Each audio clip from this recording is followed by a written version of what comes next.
How you doing out there, everybody? Thank you so much. I really truly appreciate it. Thank you for your comments. Thank you for your likes. Thank you for subscribing.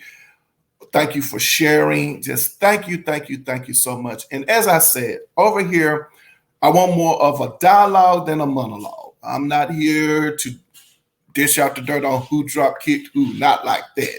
You understand what I'm saying? But I do like there to be interactions over here on this channel, and I appreciate you guys so much. And I'm always saying that if I haven't gotten around to your comments and commenting on anything, then don't worry, I'll get around to it.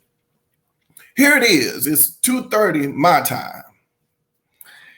And yes, I am a late sleeper. I do sleep in late as much as I possibly can. I love it. Okay. Anyway, so I'm about to start my day, and I was thinking like, okay, how can I do a quick video real quick? And so I decided that, well, I will go into the comment section and I would just pretty much read off some of your comments and just say thank you that way, and we'll get back and forth into a dialogue. How about that? I think that's a good idea. Not in any particular order or anything. We're just going to go from the last video, I guess, that I posted all the way down. How about that? Okay. So we're going to be back and forth, in and out of topics. All right. So here we have it. Really, it's Jackie V. Meadows says about the Diana Ross and the Beyonce comparison, Stephanie Mills. And let's just say, this person says Beyonce can be more provocative in a way Diana Ross wasn't because of the times. But yes, they are both classy. That Jennifer Holliday role in that song was iconic. Now, here's what I want to kind of clear up just a little bit. I think both Beyonce and Diana Ross are classy women. I do. At the end of the day, it's what it is. How you see it is how you see it. But Diana Ross was definitely provocative, especially the solo Diana Ross. All right. When she went solo, if you look at her in her performances, in her sensuality, definitely shows up in her songs as well as in her performances. Just look at the way she performs. That's very, as I said, sensual. Songs such as Muscles and Dirty Looks, go figure. You know, listen to the song Muscles, all right? It is what it is. She's definitely talking about sex, definitely. You know, Dirty Looks, come on. By the way, I might play those songs today. But yes, they're both, I think, yes, that Beyonce can definitely push her sexuality, sensuality more so than Diana Ross could. But Diana Ross does it more in a burlesque kind of way, or maybe that's Beyonce. But anyway, still, both of them are in the same lane when it comes to how they perform. They just probably do it differently, but this is what it is. And of course, that Jennifer Holliday role is iconic. It's what it is. That every role, that's it. I don't think that it was Jennifer Holliday that made the role iconic. I don't. I think whoever was going to play that role, even from the first time it came out, because of how we see the role, okay, and how the character was written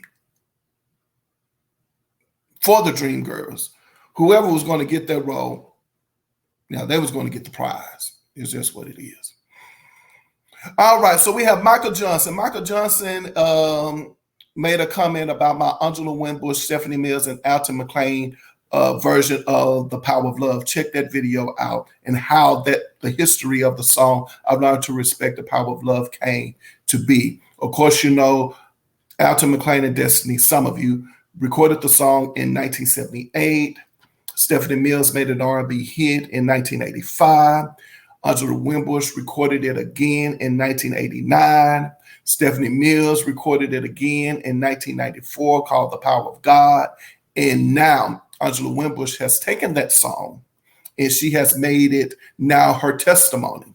You know, all the things that Angela had gone through from, you know, the time she went through her divorce with Ron Isley, then her, you know, about with ovarian cancer and the remission of that and moving on from that.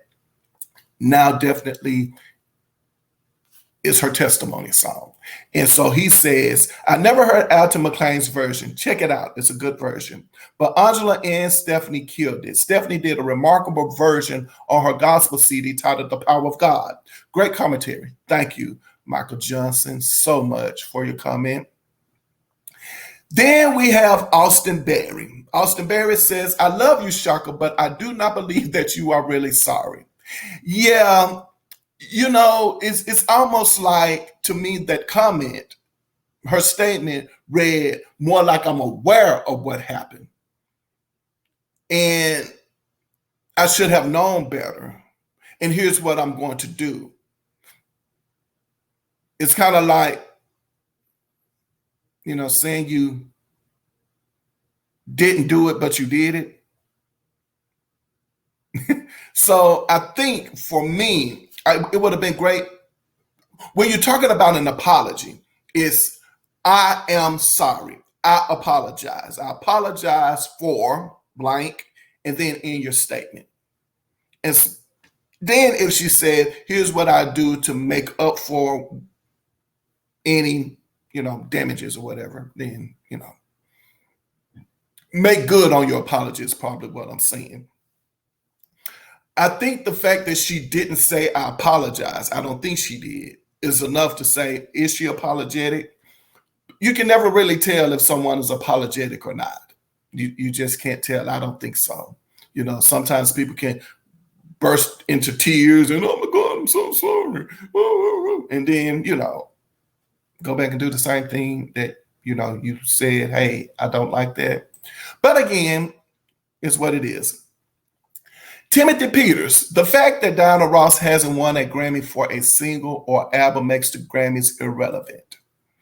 Well, I would like to think so, but, you know, as I told you before, when I do, you know, my commentary on the award shows, when I'm talking about, you know, artists is in what category, and I'm looking like how that happening. Okay, this artist is nominated for over here, but then they get the Grammy. So I'm kind of, they don't get the award over here, but they can get the Grammy, or they can get the Grammy, but not the award over here.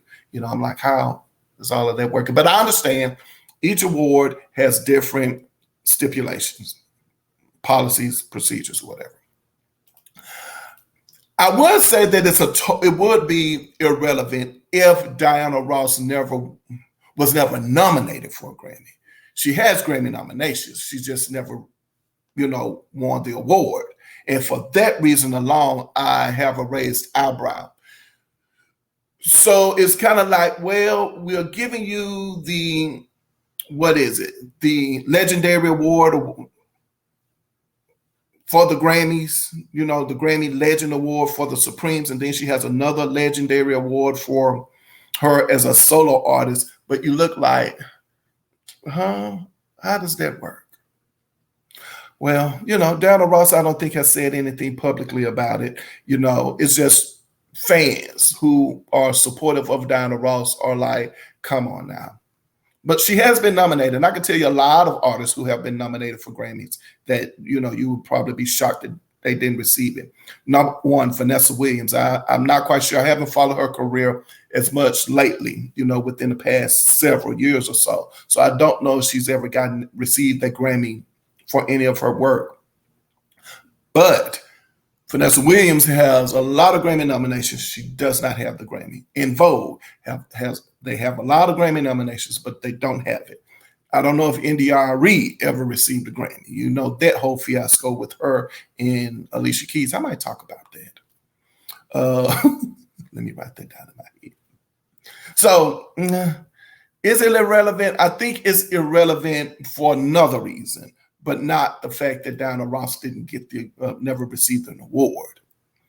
I wouldn't see Beyonce for free, Mookie says. She a little overrated to me, but Stephanie and Diana Ross are royalty. Well, I'm not going to say I would never go see a Beyonce concert. My thing with artists of Beyonce's magnitude, I'm more concerned about the fact that I probably pay all that money to go to your show and then you cancel it. That's why I was always never interested in going to a Janet Jackson concert, Adele, when Adele was performing, touring around in my area.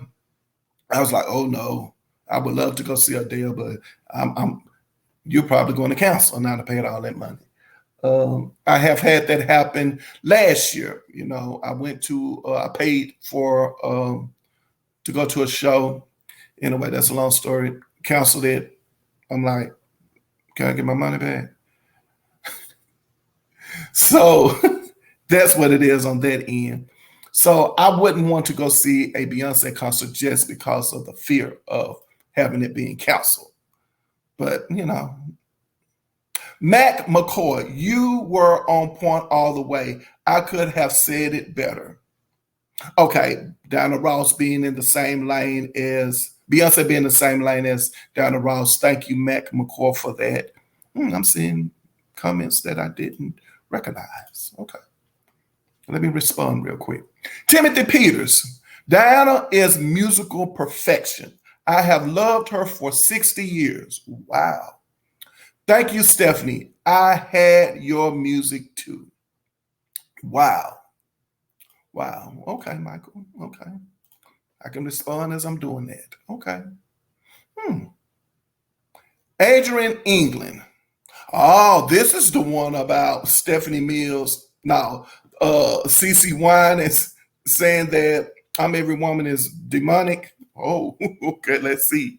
I missed this one. It would be great to rewrite this song to glorify God in the creation of a woman. Because God formed woman out of a man. The song should be written by inspiration of God. Okay. That would be great for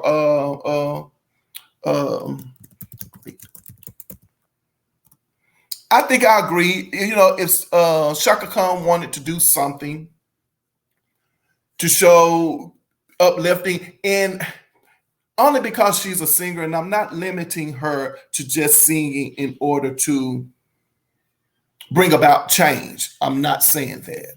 However, I guess for me, because I like her as a singer, I would like to think that, okay, let's rewrite I'm Every Woman and change up the lyric a little bit just to uplift those women as well. As a matter of fact, now let me not go down. I'll go down and forget where I was. I'm sorry. So anyway, but yeah, that's a great idea to probably rewrite the song. You don't necessarily have to re-record it and release it, but you can rewrite the lyrics of the song and sing it one day in your concerts. And I think that's a great idea. Okay. Is that Renegade? Renegade. Oh, my music collection. Here's a response about my music collection, my R&B Diva music collection. I'm going to talk more about that in another video. Pat Benatar, laughing. Wasn't expecting that one. What? Wasn't expecting Pat Benatar? Are you? Hit me with your best shot. Come on. Oh, gosh. But anyway, was about to ask where's my girl Mickey. Then you mentioned her a second after. I didn't know about Leela James until R&B Divas reality show. I sort of miss R&B Divas, even though I could do without the non-music drama. Oh my God, I was thinking about pulling up some solo Karen Wheeler the other day. I can't believe you got that case of CDs. Haven't seen one of those in ages. No Taste of Honey. I love Taste of Honey a lot. I'm sure I have Taste of Honey somewhere on one of my burned CDs. The song, I'm sure I do. So yes, love Pat Benatar. Leela James, I like her a lot. If you saw my commentary, then you know I first became aware of Leela James when I was watching TV and the commercial came on, and it was Leela James's promotion of her first CD in the single called Music. And now that I think about it, the music, the lyrics to the song basically talks about what I love and appreciate in music. And Leela James's song Music is definitely paying tribute to that. And I think hearing the lyrics, I was like, oh my gosh, like this speaks to me. So yes, thank you, Renegade. So let me respond to Renegade.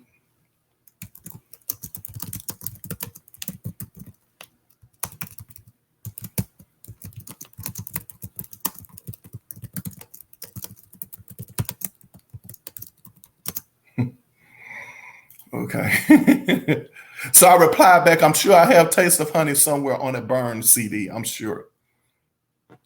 Sal says, all boss bees who don't give a D, they said what they said as far as Shaka Khan is concerned. And I think so. I think at the end of the day, you know, sometimes when you reach a certain level of diva, you know, sometimes, you know, we look at you as boss bees. Anyway, Diana Ross is definitely the boss. And I understand, you know, and that's why I try to be mindful of the things I say over here, because sometimes people can take it the wrong way, you know. Yeah. So you just have to be mindful of, you know, as my mom was saying, I'm sure you heard this before, it's not what you say, it's how you say it. So, yeah.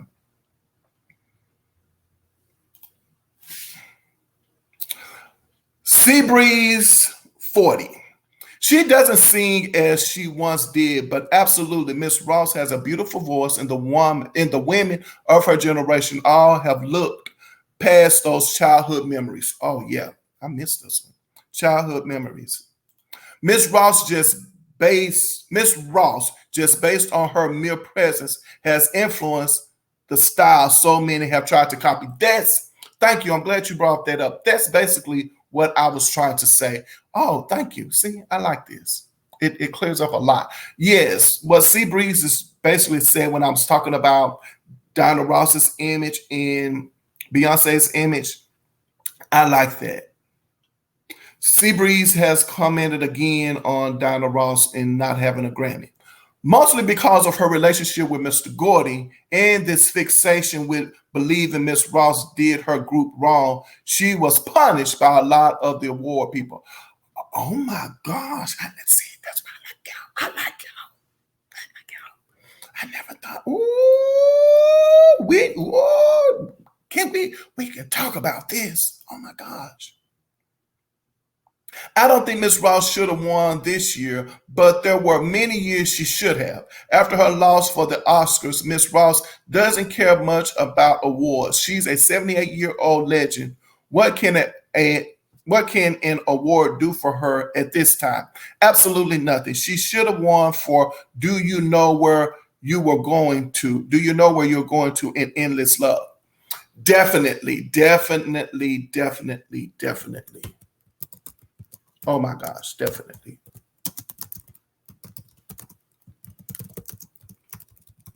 Oh my gosh, this is great. I like this.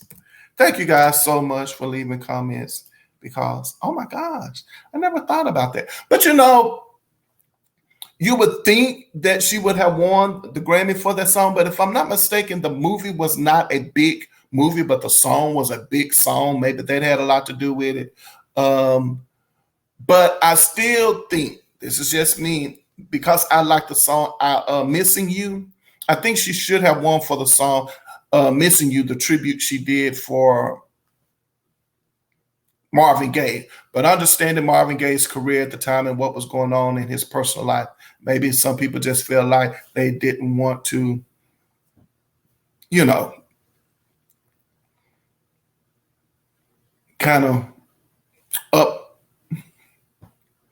whole whatever he was going on in his personal life. But I don't know. I think when Biggie passed, the Notorious B.I.G., did P. Diddy and all of them, didn't they win a Grammy for the song Missing You?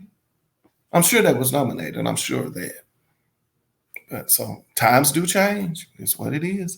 Thank you so much, Seabreeze40, for that comment. Oh, child, I don't know how to pronounce some of these. Okay, Indigo Child, right? I'm sorry, I had to look at that. Indigo Child. Indigo Child. Okay, thank you. I'm glad I looked at that again. As much as I love me some Beyonce, I agree with Stephanie. Diana Ross crawled so Beyonce could run. Two different artists. Totally different generations, and that's okay. It is. Diana is legendary and Beyonce is iconic. Both women are great in their own right, but we can't compare. Right. And also going back to Diana Ross, probably what she did to the Supremes allegedly, and leaving the group behind, so on and so forth, her relationship with Berry Gordy, on and on and on. And the fact, I never thought about this. Well, I mean, she did, leave him in Motown. Ooh, child, this is, gosh, this is a lot.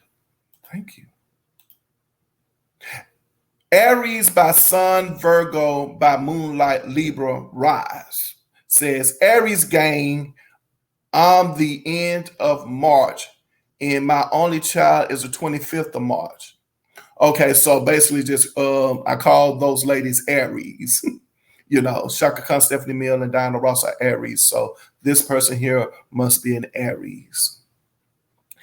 Kevin Carolina.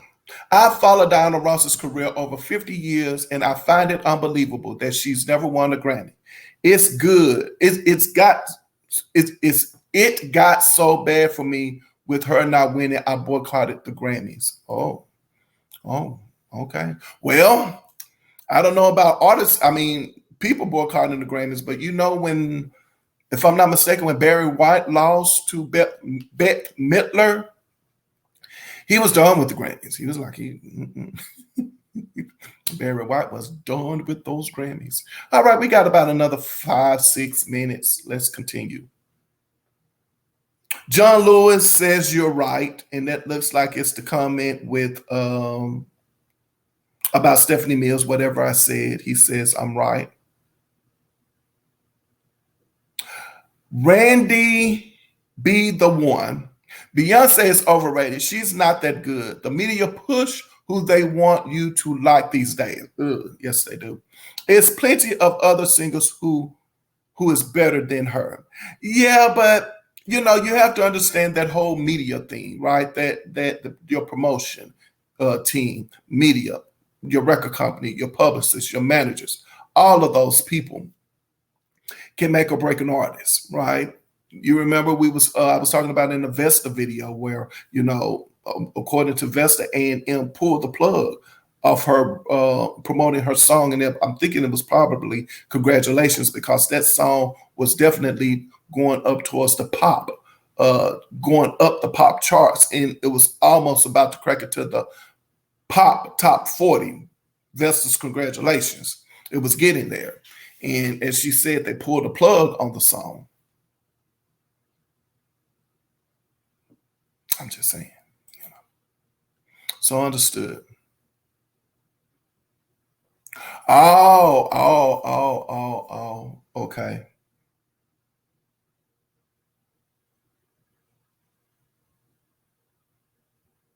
Okay, Renegade says, okay, one has to go. Well, I don't know how I'm missing all of these. I might have to go down the comments this way instead of going to the video. You said Prince stays. First thing, but we focusing on the movie here. Yeah, better drop the dry blank whiz. Diana didn't help at all. Don't worry, we will talk about that. All right, Renegade, we're going to talk about that. Yeah, Prince. Prince stays because I like the movie. He first thing Prince stays. Prince stays. Uh, talking about one has to go. Okay, Renegade comes up again. Renegade. Stephanie Mills' discography is just outrageously stupendous and out of third world. Looks like she was determined to stay R&B, and that's that. Forget about pop and crossover. Well, I don't know if she was determined to stay R&B. I don't know.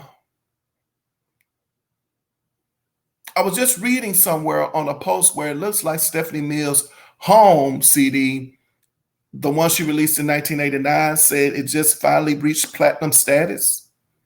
Stephanie Mills' Home. I do believe that Stephanie Mills' album, If I Were Your Woman, when it was released, it was almost platinum. So Stephanie Mills definitely is somewhere around in pop audiences, for sure. She showed up on the American Music Award nomination, so I would like to think that American Music Awards definitely somewhere is around the pop audiences. I would have to think so. So you can never really tell about how an audience, how much an audience, how much an artist appeals to pop audiences, even though they are R&B singers. You just never know who's listening. So I wouldn't say so, but I will say that Stephanie Mills left MCA Records. Well, take that back. Stephanie Mills' 1994 album. Was it 1990? No, 1992. When did Stephanie Mills release Something Real? I think it was 1992. I think Stephanie Mills released Something Real in 1992, the song with All Day and All Night, as well as I'll Never Do You Wrong. And to me, that looks like she was trying to expand her sound and do some things differently. A person like myself, when I first heard the song, I liked it, but I was like, it's not that hard hitting that I'm used to with Stephanie Mills, with songs such as You're Putting a Rush on Me and, Something in the Way You Make Me Feel type songs. But great record. I love All Day, All Night. And I think that was her attempt to try to expand it to pop audiences. And when it didn't happen, it's what it was. So great. All right. Renegade is out again. Oh, I missed this one. Okay. See, I'm glad I'm doing this.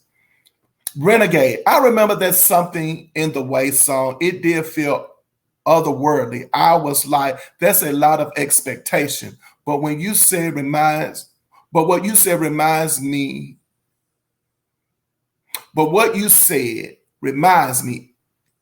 of when I saw her on YouTube. Gladys sang Whitney's All the Man I Need as a tribute after her death. She said something like, you know what that song was really about, right? And it clicked. Wow. Okay. All right, Renee, that is crazy. And where is that coming from? People, what's wrong? I'm not quite sure. That has to do with the Diana Ross and not Beyonce not being in the same lane as Diana Ross. All right, we are wrapping it up. We got about another 2 minutes. I don't try to be longer than 30 minutes, and I have to do another video of comments. I don't mind. Thank you guys so much for your comments. Darwishi Blackwell. They have few things in common, like being in girl group, but sound different and are different. Okay. Julius Maximus. She's right. Ross is class. They should never be spoken in the same sentence. Shauna 22. Preach, Stephanie. Oh, yeah. Dolly Scott Payne says Proverb 31 is one of my favorites. And as Shaka in Proverbs 31 proclaim, yes, I am every woman, D it. Right. So that was my commentary on Diana Ross, not Diana Ross, but CeCe Winans saying that I'm Every Woman is demonic. And basically what she's saying in the comments is that, hey, I'm a Proverbs 31 woman and I am a Chaka Khan's I'm Every Woman as well. And what I did in that video is I compared the Proverbs 31 woman to the I'm Every Woman song. Mm-hmm.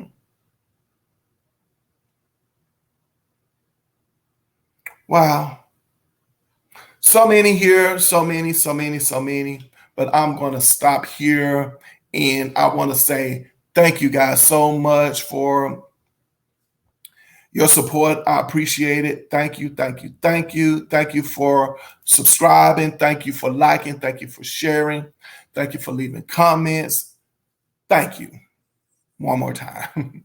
And remember, over here, we believe in putting out behind where our heart desires to be. Remember to do that. Follow your dreams is basically what I'm saying. I remember watching BET and Donnie Simpson, who hosted Video Soul, would always say, remember to shoot for the moon, and even if you miss, you'll still be among the stars. So that's my way of just basically saying, do the thing. And also remember, whenever I leave my mother's presence, she always says to me, baby, remember, I love you, but God loves you best. I hope you feel the love over here. I love you guys. Thank you again so much for your support. And not only that, make sure that you show someone love, even the ones who are being difficult to love. Remember, no one owns love, okay? So even if someone says they don't love you, say, that's all right. You ain't got to love me because you don't own love. I give love and I receive love, whether if it comes from you or not. Oh, no. I'm being silly, but so true. All right, you guys, I look forward to seeing you next video. And until then, you know what to do. Take care of yourselves out there.